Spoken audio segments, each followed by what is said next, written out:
Hey, compadre G, it's me, your old schifoso, Bibi the Bozo, with an offer you can't refuse. We're gonna bring you a complete collection of the White House basement tapes, courtesy of the Republican Party. What a party! Haha! You're gonna get all the greatest themes of the Nixon years, including this classic hit. One other thing I probably should tell you, because if I don't, they'll probably be saying this about me too. We did get something, a gift, after the election. A man down in Texas heard Pat on the radio mention the fact that she doesn't have a mink coat. And believe it or not, the day before we left on this campaign trip, we got a message from the Union Station in Baltimore saying they had a package for us. We went down to get it. You know what it was? It was just a little less than $10,000. Every cent of that, incidentally, was in government bonds. And I just want to say this right now, that regardless of what they say about it, we're going to keep it. Yes, corporations have been coming to Dick Nixon for years, and that's why they pick an old Nixon bagman like me. But listen, hey, Paisan, you said now you're also going to get this beautiful speech. When I was inaugurated for a second term this past January 20th, I gave each member of my cabinet and each member of my senior White House staff a special 4-year calendar with each day marked to show the number of days remaining to the administration. In the inscription on each calendar, I wrote these words: "The end justifies the means. Two wrongs make a right. I should come first, and this nation second." Blah! That's so beautiful it makes me sick. But you're also gonna get something that old fungus Sarika ain't never gonna get, no way, no how, no time. The two tapes did exist. I think I know what is on these tapes from having listened to some, and I can assure you that those tapes will prove these things without question.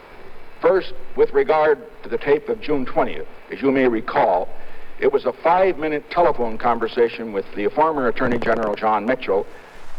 Hello,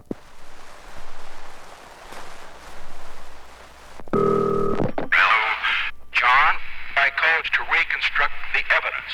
Richard, do you remember the party you had? Certainly. I know damn well who did what to whom under what circumstances. I saw this thing coming. The call girl bed me. I know. You walked into one there. And I congratulate you, sir, for having such a lively staff. I have domestic problems. I had a few problems in 1968. I'm sorry. What the hell happened? Well, I was, shall we say, a rather active vice president. I had a firm staff, and I stuck it out. I had been spending a better part of the previous week trying to smooth this situation over to the point where that I could stay as husband and wife. She'll come across. Well, I can make all kinds of excuses. You ought to do the same thing. I can't. I lack adequate intelligence. Now, turning to the Watergate matter. I was hoping that would come up. You, John Mitchell, must take responsibility for those mistakes. I disagree violently. You can be very sure that this conversation was recorded for purposes of blackmail. Anything wrong? Let's not discuss it any further. That was what was on that tape. Turning to April 15th, the conversation referred to there was at the end of the process in which Mr. Dean came in to tell me what he had told the U.S. attorneys that day. Mr. Dean, 3 weeks ago, I spoke to you about our policy for meeting it. I didn't know much about it. When I spoke to you, I indicated that had turned into a major crisis. Hunt has been promised executive clemency. I asked to help deal with this sin of a. There are money demands being made by the 7 convicted defendants. will make a very substantial contribution to our, but there is much more to be done. First, the fifth step involves, but we will have to plan for it more carefully. Obviously, this area would have to be researched. Nothing we do can succeed, however, without the full cooperation of Mr. Haldeman, Mr. Ehrlichman. all of you. Must endure real hardship. For my part, I pledge to do everything in my power to all the American people. I intend to the American people on a regular basis. Let me conclude by restating our overall objective. It can be summed up in one word. That word is... And you're gonna fall right on your labanza when you hear this. Listen good. I have a quality which I guess I must have inherited it from my Midwestern mother and father, which is that I'm frantic, hysterical, brutal, shell-shocked, unable to act. I'm a tyrant, dictator, and I should be impeached. Yes, compadre, you're gonna get every one of Nixon's hits except the lead doctor maternity hospital in downtown Hanoi. My fellow Americans, I proudly present to you the man whose name I will submit to the Congress of the United States for confirmation as the Vice President of the United States. I'm speaking of my friend Mr. Rebozo. And the man I have selected is little Jack Horner, no Glenn Miller, John Mitchell, Mr. Kleindienst, Aaron Burr, Jefferson, Lincoln, Harry Truman, Lyndon Johnson. Hey, and this beautiful tape, you're gonna wanna lock her away in your safe deposit box forever and ever. I want these to be the best days in America's history. Because I love America.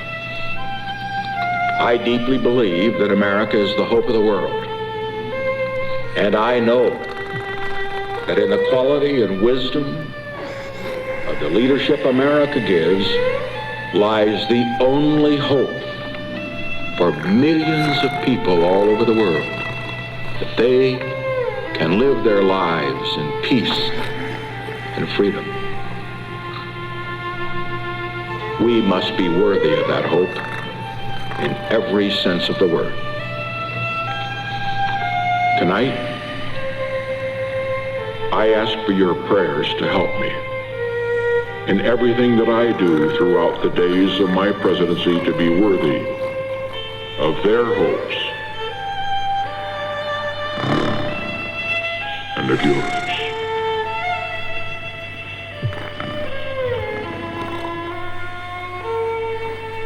God bless America.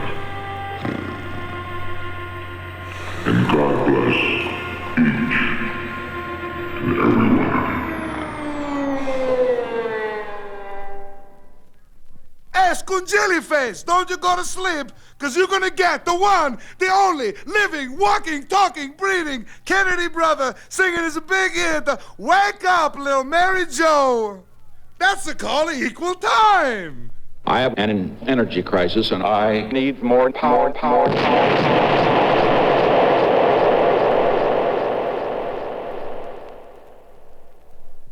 And you're also going to get two of my personal favorites. One of them is Chief Justice Warrenberger and the Supremes singing my song, BB Love.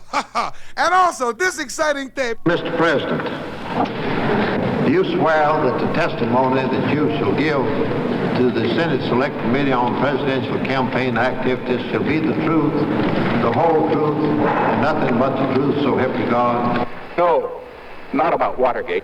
That might be embarrassing.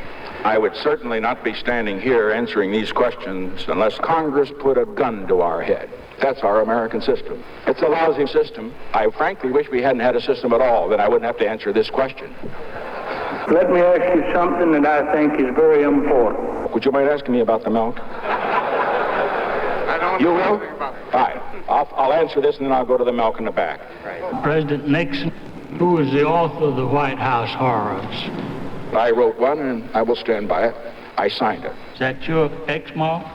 Certainly. I signed everything I can this way.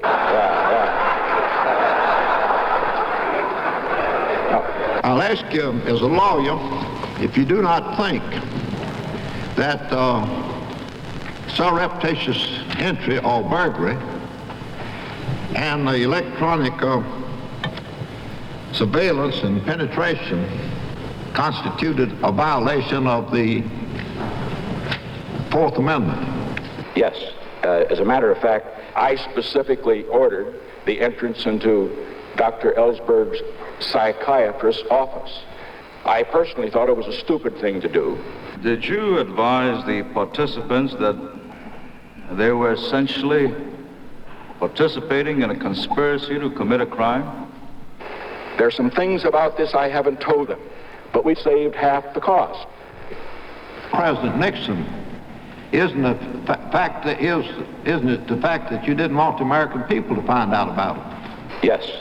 There was something on those tapes that wouldn't be wise to get out. And I directed the White House counsel, Mr. Broussard, to keep the recording from the public, to make sure that there are difficulties in hearing them. I mean to suggest by that the judge, by listening to them, will not be able to get the facts. What about the raising of funds to pay off the defendants? Mr. Hunt's attorney asked for $120,000 in money to be paid to him, or he would tell things about Watergate. Now, why did I pay this amount? It wasn't because of the deductions for, shall we say, a cattle ranch or interest, or, all these gimmicks that you got where you can deduct from, which most of you know about, I'm sure. But the reason was this. We're guilty of something. I obstructed justice. But then the question was raised, how could you possibly have had the money? Where did you get it? Well, I'm a crook. I profited from public service. I made a lot of money. And I'm not claiming I was worth it. I have $1 million in campaign funds. And so that's where the money came from. I'm going to repeat a question that was asked of you by Senator Inouye, and I'd like to have an answer to it. Senator Inouye asked you, to what length are you now willing to go to deceive in an effort to avoid further implication? First, just to put it all out, I'll give you $47,000 and a 1958 Oldsmobile that needs an overhaul. Let me ask you about one more piece of testimony. The meeting on March the 22nd, which you had with Mr. Haldeman, Ehrlichman, and Dean. That weekend, I was in the John with Mr. Peterson.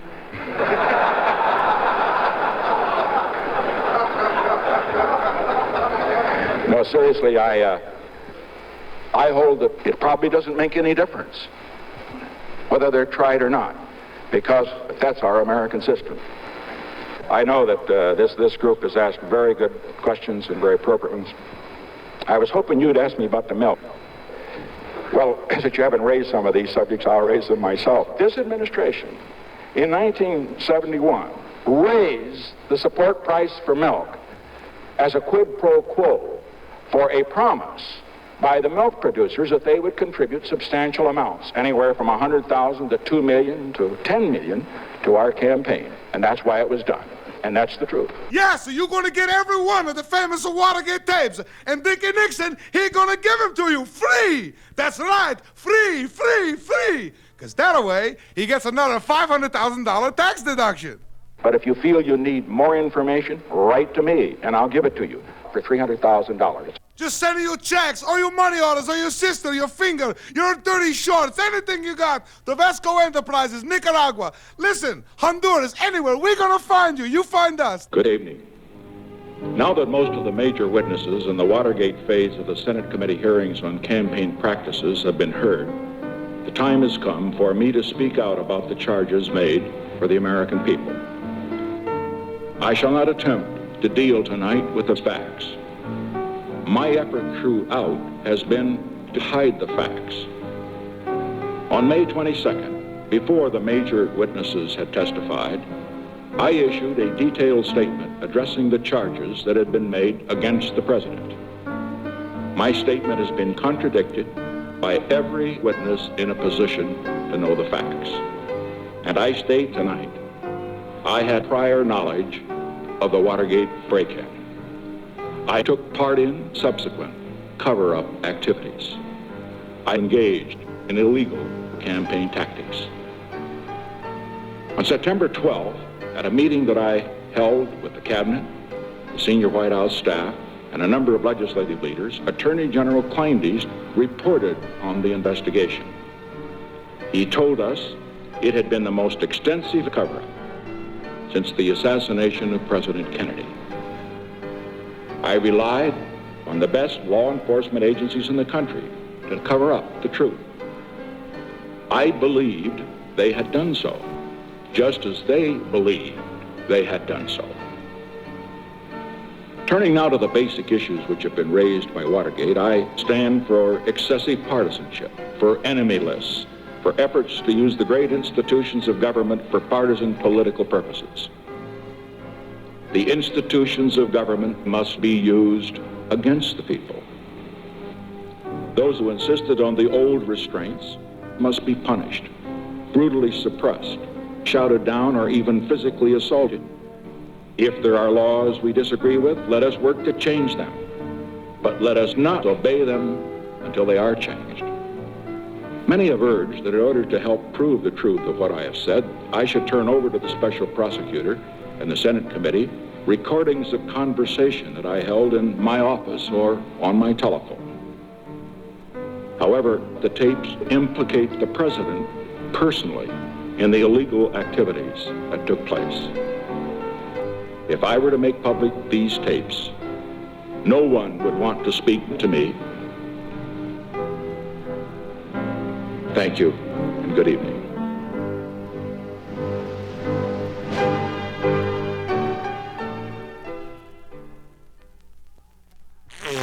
Bonus time! Bonus time! You send away right now, you're gonna get free at no extra cost to you. The other side of this record, tanto, prego, dego, ciao, linguini, help, I'm running out of my Cuban. Programs regularly scheduled for this time have been canceled in order to bring you taped highlights of today's Impeachment Day ceremonies. Here, live on tape from Washington, D.C., are our commentators, Wallace Gladstone and Barbara Merkin. It's a perfect day for impeachment activities here in our nation's capital, where together with dozens and dozens of our fellow Americans, Barbara and I are on hand for this history-making event. What do you say, Barbara? Well, it certainly is, Wallace. The skies are gray and overcast, the trees are bare, and the birds are wheezing. Thank you, that'll be all, Barbara. And of course, there is a slight drizzle falling here on Pennsylvania Avenue, but as someone remarked earlier, a few more drips won't even be noticed in this town. Isn't that right, Barbara? Yes, Wallace, it certainly is. Okay, thank you again, Barbara. And of course, I see the Impeachment Day parade is getting underway now. And yes, with the March Past of the States. And here they come now, and some of these floats certainly are breathtaking, aren't they? Here's Alabama, and now there's a most unusual one, wouldn't you say, Barbara? Yes, Wallace. It looks like an enormous pile of broken machinery that seems to be backfiring from time to time. Right you are, Barbara, and of course that's the Southern Strategy float. And now here comes Alaska with what looks like, well, now how would you describe it, Barbara? Well, it looks seems sort to of be like a gigantic oil sludge with, yes, I think those are dead caribou scattered around in it. Certainly one of the most expensive floats in this parade, and quite a personal tribute to Mr. Nixon. As the states continue to pass by and review, I notice that Massachusetts seems to be, well, it seems to be out of step. No, Wallace. I think if you look closely, you'll see that all the other states are out of step. Massachusetts seems to be marching to a different drummer. Okay, very clever, Barb. Is it so white? Final touch, Grandma. Psychological meeting with many of the papers. 24 hours a day. Look, boys and girls, it's Big Dick. What are we going to do on Pennsylvania Avenue today? Well, we're going to learn the difference between lying and misspeaking yourself, falsehoods and inoperative statements, taking responsibility and taking the blame, and withholding evidence and protecting the presidency. Today's episode is brought to you by the number 9. There are 9 key tapes in the basement of the White House. Can you count them? 1, 2, 3, 4, 5, 6, 7, 8, 9, 9, 9, 9. Hello, Shredder Monster. I want tapes. Okay, Shredder Monster, here you are. Now, there are only 7 key tapes in the basement of the White House. What happened to the other 2? You see, there were only 7 to start with. I only saw 7. Where did the other 2 tapes go? Oh, there were no other tapes. The tape recorder didn't work. The tape recorder didn't work. I want more tapes. Okay. Uh-oh. Here comes Irvin the Frog. Get lost, Shredder Monster. Hurry up. I want more tapes. No, later. Quick, hide under here. Come on. How about a memo or 2? No, not now. No. Just a little piece of evidence, that's all. Just a little bit. No, come on now. Just get under here. God damn it. Hurry up. Hello, Big Dick. Oh, hello, Irvin. Long time no see. What brings you to Pennsylvania Avenue? I'm looking for the 9 tapes. There aren't 9 tapes, Irvin. There are only 7 tapes. You can count them, frog face. 1, 2, 3, 4, 5, 6, 7, 7. What happened to the 2 missing tapes? 7 plus 2 is 9. What was that noise? Excuse me, I must have ate lunch. Look, here comes Satirical the Grouch.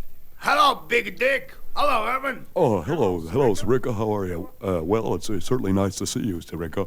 What can I do for you? I'm coming to hear the 9 tapes. I'm sorry, Satirical, but there are only 7. 7 from 9 is 2. That means 2 omissions. No, you see, there were never any more than 7. But Big Dick, yesterday you tell me there were 9 tapes. Now you say there's 7. That means you're lying. Lying. Big Dick is lying. No, Satirical, my previous statement that there were 9 tapes is inoperative. I misspoke myself. Inoperative.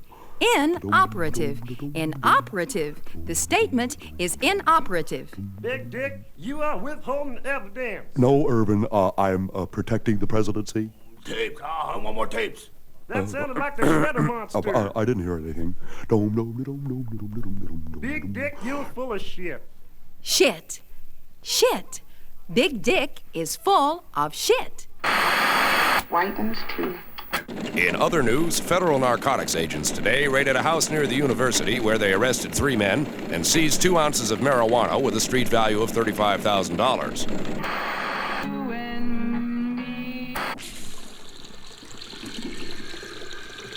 Hi there, I'm Mrs. Hunt. I've come to fix things up. Where's the drop? Jeez, a lady plumber. What'll Combat think of next? Hey, what's in your bag? It's new green money, laundered in Mexico. It'll help keep even these old Washington finks from leaking. Oh, yeah? Well, what's wrong with my brand of lettuce? It looks good enough to me. Well, let's have a look. Ring around the dollar, ring around the dollar. Holy baloney, my money's dirty. It sure is. You see, Tony, many kinds of improperly laundered funds leave embarrassing telltale traces in bank records and can cause permanent stains on reputations. No kidding. But Mexican funds with secret ingredient ITT keep the White House clean while they prevent the dirt from getting out. Wow! All it takes is just a few $100,000 a month, and you can cover up even the worst mess. And thanks to its illegal political action, Mexican money goes to work where it counts, removing all evidence of crime, greased palms, and dirty tricks in those hard-to-get-at high places. Boy, that Mex cabbage sure sounds terrific. Use laundered Mexican money. It really pays off.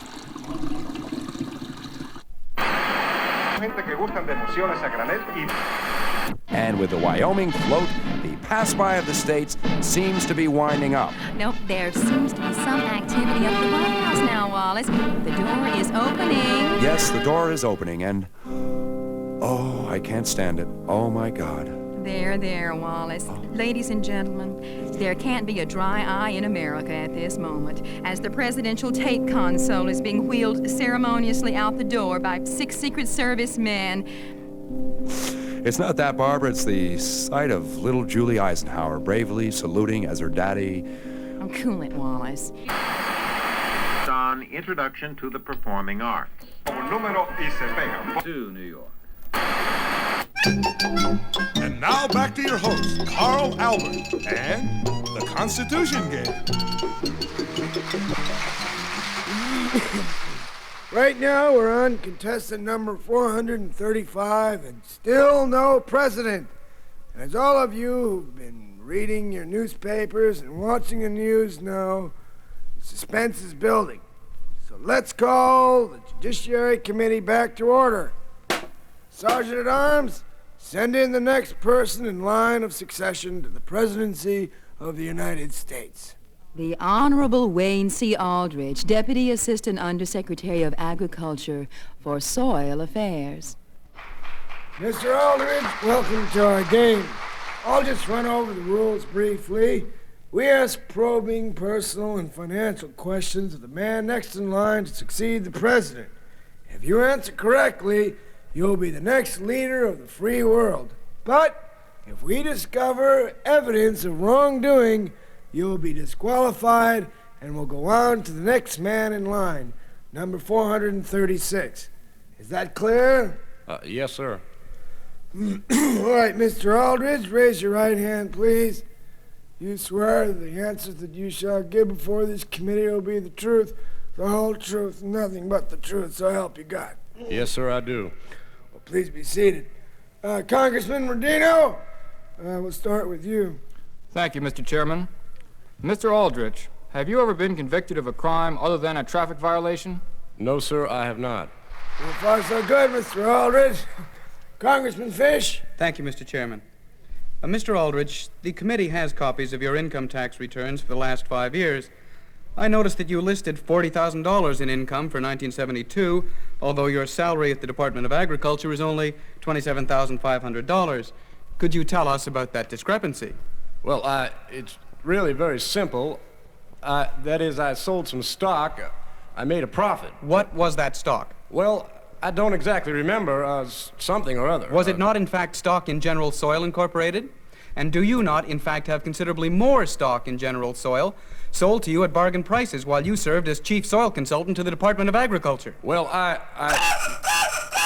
I'm sorry, Mr. Aldrich, but that puts you out of the running. Many thanks for coming to the Capitol today and playing the Constitution game. As with all candidates, you'll receive complete immunity from prosecution for any alleged offenses revealed here, courtesy of the United States Congress. That's a relief. Well, we still don't have a chief executive. Sergeant at Arms, send in the 436th man in line to be President of the United States. Mr. Charles T. Vernon, Senior Project Coordinator, Department of Housing and Urban Development. I don't like pop psych, no matter who's doing it. In Washington today, Deputy Press Secretary Gerald Warren issued a list of the president's movements for the week. Monday, nothing. Tuesday, nothing. Wednesday, good one, some blood. She'll be trying for her fourth chance to win one of these 5 1974 Chevrolets. And now, live from the caucus room in the old Senate office building, NLAP brings you uninterrupted coverage of the hearings of the Senate Select Committee on Presidential Campaign Activities. Up. You rise, please. Up. State your name, please. H.R. Bob Haldeman. All right, now. All right, would you mind raising your right hand, please, Mr. Baldwin? Thank you. Now, did you swear to tell the truth? The whole truth, nothing but the truth, so help you. To the best of my recollection, sir, yes. All right, Mr. Senator, go. Now, Mr. Ehrlichman, we have a deposition here from a Mr. John Dean. It states here that on June the 16th, that was the day before the Watergate break-in, you were in possession of $800,000 in $100 bills. That's right, that's correct, right. You mind telling the committee where that money came from? I found it. Well, now, just a minute there. Now, what was that money used for, Mr. Magruder?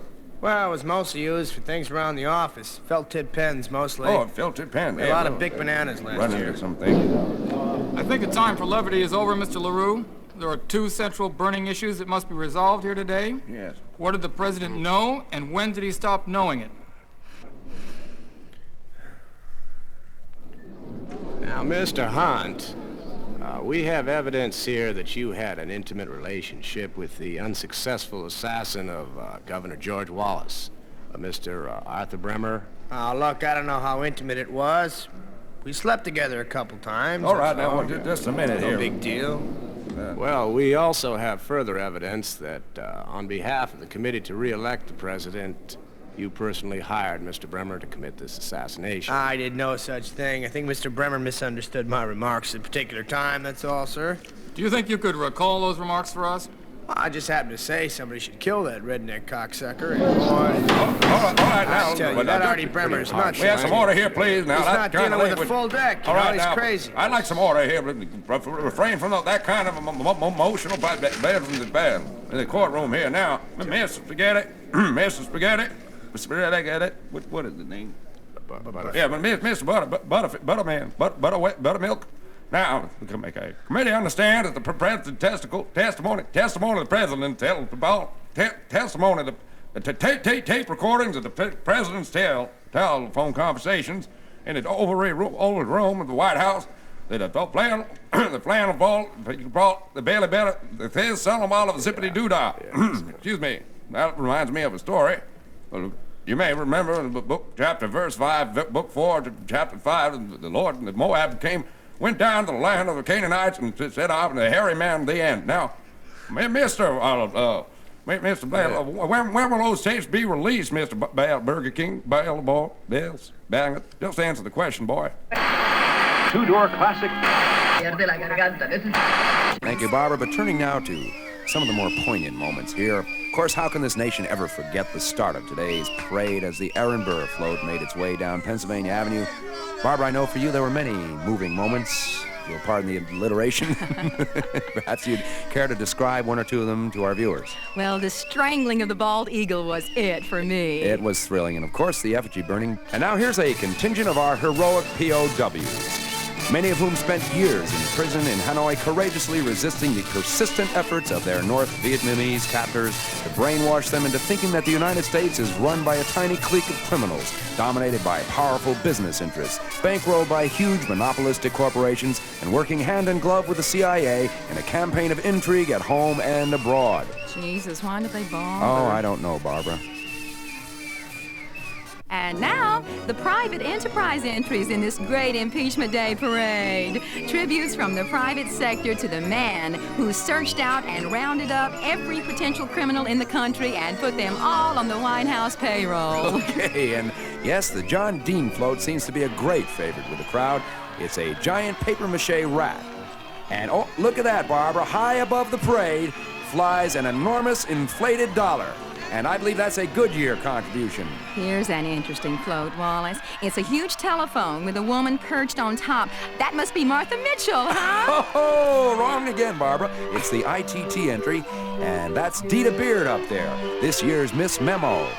Well, the parade seems to have reached the impeachment podium on the steps of the Capitol. But, Wallace, I wonder if you noticed, as I did, that all the floats were being pulled along by groups of very strong, and I should say very attractive, Negroes. That is, persons of the colored persuasion. Yes, Barbara, some of them are very handsome. How about that third one from the left? And, of course, as you know, that was the ex-president's last wish.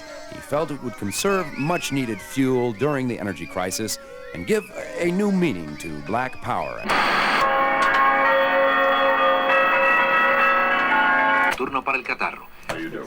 And so we intend to pursue our efforts to obtain a lasting peace in the Mideast through consultations and... Daddy! I only had 3 cavities! Well, that's swell, Debbie, but I'm in the middle of a press conference right now. Excuse me, Mr. Ziegler, but only 3 cavities? How did she do it? I brushed with Crest. Oh, Mr. Ziegler, in its latest edition, the Washington Post published your daughter's dental records, and they indicate that she had, in fact, 14 cavities. Would you care to comment? Well, Mr. Olson, that was a very distorted report. I think you'll find that many of the tooth areas of tooth problems were true decay situations, but rather local dental. That is, minor dental repairs, and although in some cases filling and drilling might be required, this would not be the case if a cavity, but more a preventative measure and would properly probably be considered a kind of cleaning. That is part of the regular cleaning of the teeth.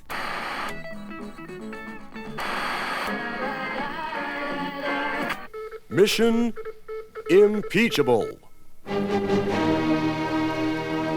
Good morning, Mr. Hunt. Several high-ranking members of the Democratic Party are attempting to seize control of the government of the United States by legitimate means. They plan to use a free press, open discussion of the issues, and the universal franchise in an all-out effort to win the presidency. Should they succeed, all our efforts to repeal the Bill of Rights, pack the Supreme Court with right-wing morons, intimidate the media, suppress dissent, halt social progress, promote big business, and crush the Congress will be destroyed. Your mission, E, should you choose to accept it, is to stop these men once and for all by ensuring that the weakest of them, Senator George McGovern, wins the nomination, and then sabotaging his campaign by any possible means. You will have at your disposal electronic bugging equipment, burglary tools, wigs, voice alteration devices, a camera disguised as a tobacco pouch, forged documents, a safe house, 500 loyal but clumsy Cubans, and $2 million in $100 bills. As always, if any member of your CIA force is caught or killed, the President will disavow any knowledge of your activities. This administration will self-destruct in 16 months. Good luck, Howie. Yes. Not Jippo, it's And in other news, federal narcotics agents today raided a house near the university where they arrested 3 men and seized 2 pounds of top ground round with a street value of $35,000. Psychological meeting where many of the patients 24 hours a day. And now, we return to the thrilling conclusion of The FBI. Hey, man, this is it. Look, our Johnson's. Oh, no, man, this is not the place. It must be across the street. Yeah. Okay, let's go. Come on, let's go. Okay. Come on, let's go. Yes, I think that's it, man. Water got the apartment. Ah, Jess, now we're gonna get in, but how are we gonna do that, man? There's a doorman there. Oh, the door. I'm gonna distract the doorman. Hey, doorman! Your fly is down. You crazy speck. But wait a minute now, man. The door is locked. How are we gonna... You got a credit card? Are you shitting me? I don't even have credit. I got no credit, man. I got it. I know what we do. We break the door down, traditional Cuban style. Right. Cuba si, Castro no. Cuba si, Castro no. Cuba si, Castro no. We got it. We got Okay, it. listen, you Nice, man. Okay, you look under the door. Hey, I'm gonna take all the light bulbs. Something.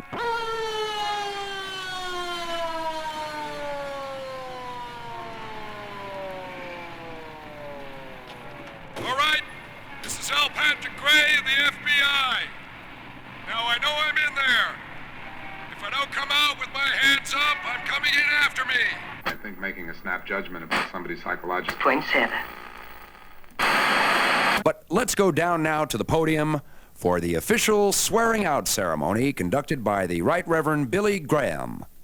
God damn you, Richard Nixon! Richard Nixon, you son of a bitch! Get the hell out of here, you lied your ass off! Fuck off! Well, that's about it for America's Day of Shame. The president has been officially impeached, and the eternal microphone has been switched on as the CIA brass band plays wiretaps. But Barbara, this is not only an historic moment, it's a personal one. What has impeachment meant to the little people, the ordinary, simple people? You, for example, Barbara. Well, Wallace, I just don't think that the American people should in any way be ashamed of this tragic occurrence. Although a bunch of bleeding heart do-gooders have used constitutional force to do away with our beloved president, this country is still founded on the age-old traditional values of bribery, violence, and assassination. And just because there are a few good apples in the barrel doesn't mean that the vast majority are not rotten through and through. Okay, good thinking, Barbara. And now from Washington, D.C., this is Wallace Gladstone. And Barbara Murray. Thanking you for being with us and signing off. And now, here's Jerry. Hey, well, hello. How you doing, everybody? Hey, we got a great show for you tonight and for the next 3 years. Hey, you know, a funny thing happened to me on the way to the White House. I crossed the road to get to the other side. Okay. Oh, listen, how do you get a Ford to unscrew a light bulb? Well, first of all, you take red suspenders, you get a ladder, and you take two people and turn the ladder, and one